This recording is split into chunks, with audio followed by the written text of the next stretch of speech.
कहानी की शुरुआत में जैक और उसकी वाइफ को दिखाया जाता है जो जैक की सिस्टर के घर पर छुट्टियां मनाने के लिए आए हैं, जहां जैक अपने नेफ्यू के साथ खेल रहा होता है। जैक की वाइफ इन दोनों को बहुत ध्यान से देखती है। दरअसल अभी तक इनका कोई बच्चा नहीं है, इसीलिए रात को जब ये अपने घर वापस लौट रहे होते हैं तो जैक की वाइफ कहती है कि मुझे भी एक बच्चा चाहिए। हालांकि जैक अभी इसके लिए तैयार नहीं है, लेकिन अपनी वाइफ के कहने पर वो हाँ कह देता है। और ठीक उसी वक्त एक ट्रक इनकी कार को टक्कर मारता है, जिससे इनकी कार का एक बहुत बड़ा एक्सीडेंट हो जाता है। 1 साल बाद हमें पता चलता है कि उस एक्सीडेंट में जैक की वाइफ की मृत्यु हो गई थी।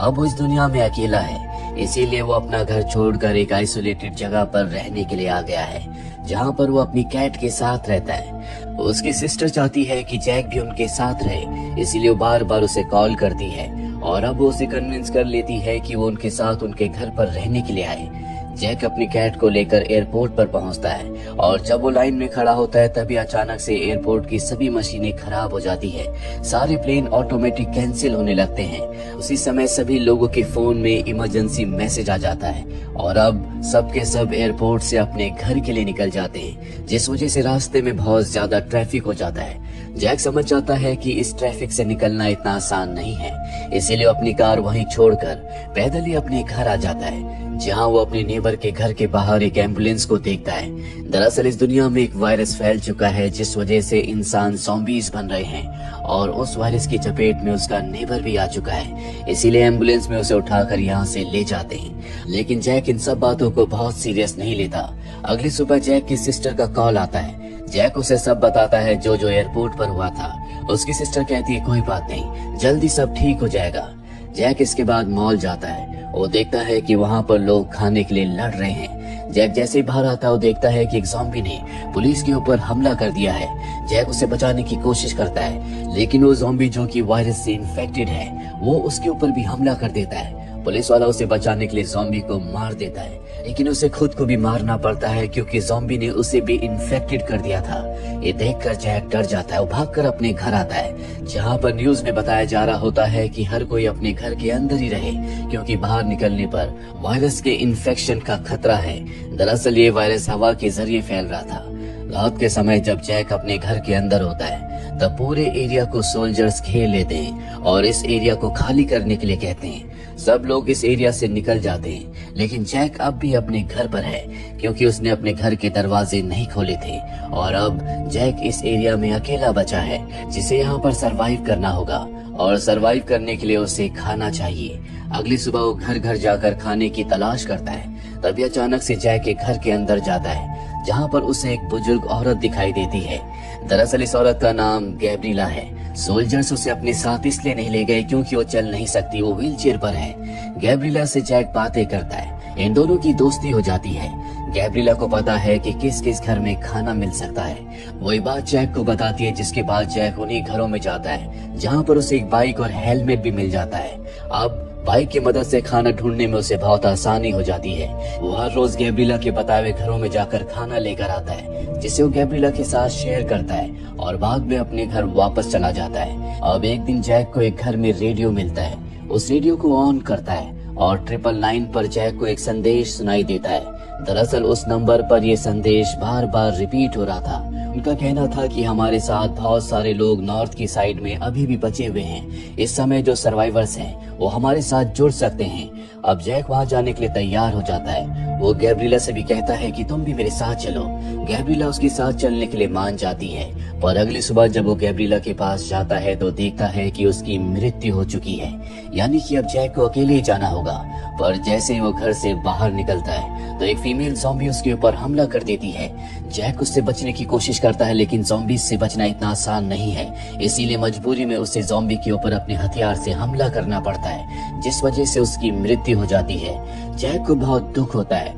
दरअसल वो किसी की जान नहीं लेना चाहता, भले वो ज़ॉम्बी क्यों ना हो। और अब जैक अपनी बाइक लेकर नॉर्थ की तरफ निकल पड़ता है, लेकिन सड़क का रास्ता आगे ब्लॉक होता है, इसीलिए उसे जंगल के रास्ते जाना पड़ता है। और जब वो जंगल के रास्ते जाता है तो बहुत सारे ज़ॉम्बीज उसके ऊपर हमला कर देते हैं, लेकिन बाइक पर होने की वजह से वो उसे पकड़ नहीं पाते। और अब जैक एक कैंप में पहुंच जाता है। उसे लगता है कि यहाँ पर इंसान होंगे, लेकिन यहाँ पर इंसान नहीं बल्कि ज़ॉम्बीज होते हैं। और ये सब के सब अब जैक का पीछा करना शुरू कर देते हैं। इसी दौरान जैक अपनी बाइक से गिर जाता है और बाइक को स्टार्ट करने की बहुत कोशिश करता है, लेकिन उसकी बाइक स्टार्ट नहीं होती, जिस वजह से उसे यहाँ से भागना पड़ता है। उसके साथ उसकी कैट भी होती है और अब वो भागते हुए एक पोर्ट तक पहुंच जाता है। ज़ॉम्बीज उसका पीछा कर रहे होते हैं। वो पोर्ट के दरवाजे को बंद कर देता है, लेकिन उसके ग्लास को तोड़कर ज़ॉम्बीज अंदर आने लगते हैं। लेकिन जैक उस जगह पहुंच जाता है जहां से वो मेन गेट को बंद करके उस ट्रैक पर पहुंच जाता है जहां से बोट पर जा सकता है। लेकिन उसकी जो बोट है जिससे वो यहाँ से निकलना चाहता है वो पानी के बीचों बीच है।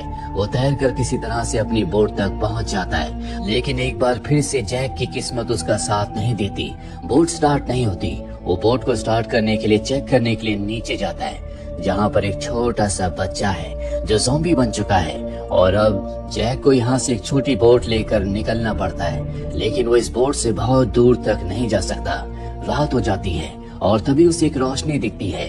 तभी उसके सामने एक दूसरी बोट आ जाती है जिसमें कुछ सर्वाइवर्स होते हैं जो दूसरे देश के हैं। वो जैक को भी अपनी बोट में ले लेते हैं, जिस बोट से एक बड़े शिप तक जाते हैं। और यहाँ पर जो इनका बॉस होता है उसे जैक की लैंग्वेज बोली नहीं आती, इसीलिए विक्टर नाम का एक आदमी उसे ट्रांसलेट करके बताता है। वो झूठ बोल देता है कि जैक एक डॉक्टर है। दरअसल वो जैक को बचाना चाहता है और इस वक्त में डॉक्टर की हर किसी को जरूरत है, इसीलिए जैक को अपने साथ रहने की परमिशन दे देते हैं। रात के समय जब जैक आराम कर रहा होता है तभी वो बाहर देखता है कुछ लोग बोट पर आए हैं जो कि मदद मांग रहे हैं। अगली सुबह होने के बाद जैक खाने के लिए बाहर आता है। वो विक्टर के पास आकर उससे पूछता है कि रात को जो लोग यहाँ पर आए थे वो कहाँ है। विक्टर कहता है कि यहाँ पर कोई नहीं आया था, तुम्हें शायद कोई गलतफहमी हुई है। अगर तुम जिंदा रहना चाहते हो तो अपना मुंह बिल्कुल मत खोलना। और विक्टर उसे लेकर बॉस के पास जाता है। दरअसल उसका बॉस जैक से पूछ रहा होता है कि इन लोगों को जरूरत का सामान कहाँ मिलेगा। फिर जैक मैप पर निशान लगाकर उसे इशारे से बताता है कि हमें यहाँ पर जरूरत का सामान मिल सकता है। इसके बाद जैक बाहर आता है। वो वहाँ पर उस बोट को देखता है जो उसने रात को देखी थी, जिसके बाद उसे समझ में आ जाता है कि ये सब के सब लुटेरे हैं, लेकिन विक्टर उनमें से नहीं है। विक्टर उनके चंगुल में फंसा हुआ है। वो विक्टर से कहता है कि तुम एक पायलट हो, हम दोनों यहाँ से भाग जाते हैं। मुझे एक हेलीकॉप्टर का पता है जिससे हम इस जगह से बाहर निकल सकते हैं, लेकिन विक्टर उसका साथ नहीं देना चाहता। वो कहता है कि अगर तुम जिंदा रहना चाहते हो तो चुपचाप यहाँ पर रहो। लेकिन अब जैक ने तय कर लिया है कि वो यहाँ से भाग कर रहेगा, इसीलिए रात को नीचे जाता है जहाँ पर वो दो लोगों को देखता है जिन्हें वहाँ पर बांध के रखा है। जैक उनकी जान बचाना चाहता है, इसीलिए वो उनका मुंह खोल देता है। इनमें जो बूढ़ा आदमी होता है वो डर के चिल्लाना शुरू कर देता है, जिस वजह से यहाँ पर बॉस का एक आदमी आ जाता है। वो जैक को गोली मारने वाला होता है कि विक्टर वहाँ पर आकर उसकी जान बचा लेता है और बॉस के आदमी को मार देता है। इसके बाद ये दोनों के दोनों यहाँ से छोटी बोट से भाग जाते हैं, लेकिन बॉस के लोगों को पता चल जाता है। वो इनका पीछा करते हैं, इन पर गोलियां चलाते हैं और एक गोली विक्टर को लग जाती है जिससे वो जख्मी हो जाता है। जैक किसी तरह से किनारे तक आकर जल्दी से एक कार ढूंढता है, जिस कार में वो विक्टर को बिठाकर उस जगह जाता है जहां पर उसने हेलीकॉप्टर देखा था, लेकिन अब वहां पर हेलीकॉप्टर नहीं है। इसीलिए जैक विक्टर को लेकर हॉस्पिटल में जाता है क्योंकि वो जख्मी है।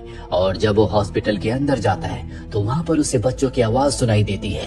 उन बच्चों को ढूंढने के लिए ऊपर जाता है, जोर जोर से आवाजें लगाता है और उसकी आवाज सुनकर यहाँ पर ज़ॉम्बीज आ जाते हैं। जैक उनके ऊपर हमला करता है, लेकिन ज़ॉम्बीज लगातार आ रहे होते हैं, इसीलिए उसे नीचे जाना पड़ता है जहाँ पर उसने विक्टर को छोड़ा था।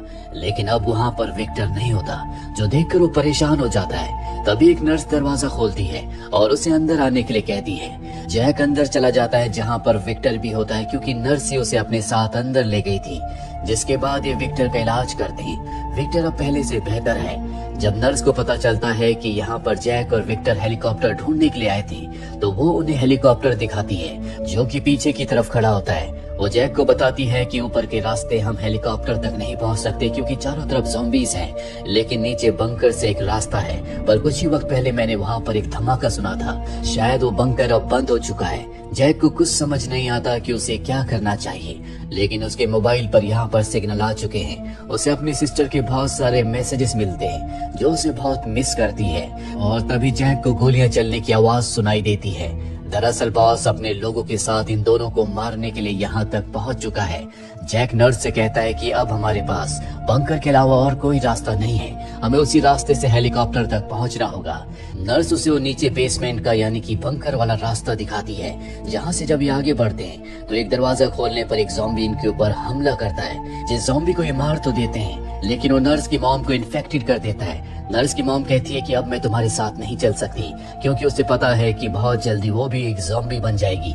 इसीलिए अब इन्हें नर्स की मॉम को छोड़कर यहाँ से आगे बढ़ना पड़ता है। तभी इन्हें वहाँ पर बहुत सारे ज़ॉम्बीज दिखते हैं जो लाइन पर खड़े होते हैं। सब के सब लोग धीरे धीरे आगे बढ़ जाते हैं, लेकिन जैक एक बच्ची के साथ पीछे रह जाता है जिसे ज़ॉम्बीज देख लेते हैं। वो अपने आप को और बच्ची को बचाने के लिए एक बॉक्स के अंदर चला जाता है। वहीं नर्स के साथ जितने भी बच्चे होते हैं सब के सब अंदर जाकर दरवाजा बंद कर देते हैं। ज़ॉम्बी सब दरवाजे को खोलना चाहते हैं और इनकी किस्मत इनका साथ देती है। यहाँ पर बॉस के लोग आ जाते हैं जो ज़ॉम्बीज को गोलियों से भून देते हैं। उन्हें नहीं पता होता कि यहाँ पर जैक, विक्टर, नर्स और बच्चे भी हैं, इसीलिए वो लोग यहाँ से चले जाते हैं और अब ये सब के सब बाहर आते हैं। जैक को पता है कि बाहर बहुत सारे ज़ॉम्बीज हैं जो इन्हें वहाँ से निकलने नहीं देंगे और अगर इन्हें हेलीकॉप्टर तक पहुँचना है तो इन्हें ज़ॉम्बीज का सामना करते हुए वहाँ तक पहुँचना होगा। इसीलिए यहाँ पर लोहे के जो नेट्स होते हैं उससे ये अपने चारों तरफ एक घेरा बनाते हैं और वहाँ से बाहर निकल जाते हैं। ज़ॉम्बीज इनकी आवाज सुनकर इनके ऊपर हमला करते हैं, लेकिन लोहे के नेट के घेरे की वजह से वो इन्हें कोई हार्म नहीं कर पाते।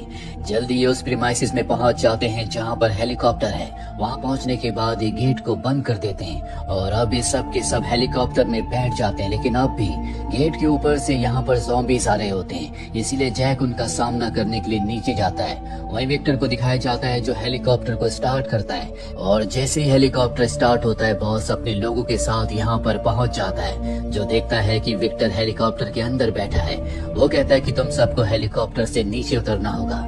दरअसल वो इनसे इनका हेलीकॉप्टर छीनना चाहता है। तभी विक्टर जैक को इशारा करता है और जैसे जैक को इशारा मिलता है वो उस गेट को खोल देता है जिसके पीछे बहुत सारे ज़ॉम्बीज हैं। गेट खुलते अंदर ज़ॉम्बीज आ जाते हैं जो बॉस और उसके सभी लोगों के ऊपर हमला करके उनका खात्मा कर देते हैं। जैक ज़ॉम्बीज का सामना करते हुए हेलीकॉप्टर तक पहुंच जाता है और ये सब के सब यहाँ से सुरक्षित हेलीकॉप्टर से निकल जाते हैं। जैक दरअसल इन सब को लेकर अपनी सिस्टर के घर जाना चाहता है क्योंकि वहाँ पर अभी तक ज़ॉम्बीज का हमला नहीं हुआ। उस वायरस ने वहाँ पर अपना असर नहीं दिखाया। तभी जैक की सिस्टर का कॉल आता है जो जैक को कहती है कि यहाँ पर मत आना, जिसका मतलब ये है कि वहाँ पर भी वायरस फैल चुका है, वहाँ पर भी इंसान ज़ॉम्बीज बन चुके हैं। और अब हमें आसमान में 2 फाइटर जेट्स को दिखाया जाता है जो उसी तरफ जा रहे होते हैं जहाँ पर जैक की सिस्टर रहती है। आपको क्या लगता है, क्या पूरी दुनिया में कोई सेफ जगह बची होगी? क्या जैक अपनी सिस्टर को बचा पाएगा? अपनी राय कमेंट बॉक्स में जरूर लिखें। उम्मीद करते हैं कि ये कहानी आपको पसंद आई होगी।